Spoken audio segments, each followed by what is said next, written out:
എത്രയോ കാലമായി ഇത്തരം റിയാലിറ്റി ഷോകൾ നമ്മുടെ കേരളത്തിൽ നടക്കുന്നു. അതിൽ നിന്ന് ഗുണകരമായ ഏതെങ്കിലും ഒരു കാര്യം നമ്മുടെ സമൂഹത്തിൽ ഉണ്ടായിട്ടുണ്ടോ?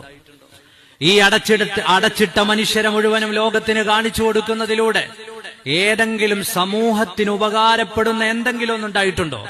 അതിൽ നിന്ന് നമ്മുടെ മക്കൾക്ക് പകർത്താവുന്ന ഏതെങ്കിലും ഒരു നല്ല മെസ്സേജ് ഉണ്ടായിട്ടുണ്ടോ? ആരെയൊക്കെയാണ് ഈ കൊണ്ടുവന്ന് കൂട്ടിലടയ്ക്കുന്നത്? അതാണ് വളരെ രസകരം. കേരളത്തിലെ ഏറ്റവും പ്രധാനപ്പെട്ട ചാനലുകളിൽ ഒന്ന് ഒരു പറ്റം മനുഷ്യരെ കൊണ്ടുവന്ന് താമസിപ്പിച്ചിട്ട് സമൂഹത്തിൽ തിന്മ ഉൽപ്പാദിപ്പിക്കുന്ന ഒരു കൂട്ടം ആളുകൾ, എന്ത് എവിടെ പറയണമെന്നറിയാത്തവർ, സവർഗരതിക്കാരായ ആളുകൾ, ലെസ്ബിയൻ കപ്പിൾസ്, ഇങ്ങനെ തുടങ്ങിയിട്ട് സമൂഹത്തിനൊരു ഉപകാരവും ചെയ്യാത്ത യുക്തിവാദികൾ, സമൂഹത്തിന്റെ സദാചാര ബോധങ്ങളെ മുഴുവനും വെല്ലുവിളിക്കുന്നവർ, ഇങ്ങനെ ഒരു കൂട്ടം മനുഷ്യരെ കൂട്ടിലടച്ചിട്ട് അവരുടെ അനക്കവും മടക്കവും കരച്ചിലും കാറലും കീറലും ഒക്കെ സമൂഹത്തെ കാണിച്ചതുകൊണ്ട് സമൂഹത്തിന് എന്ത് ലഭിക്കാൻ?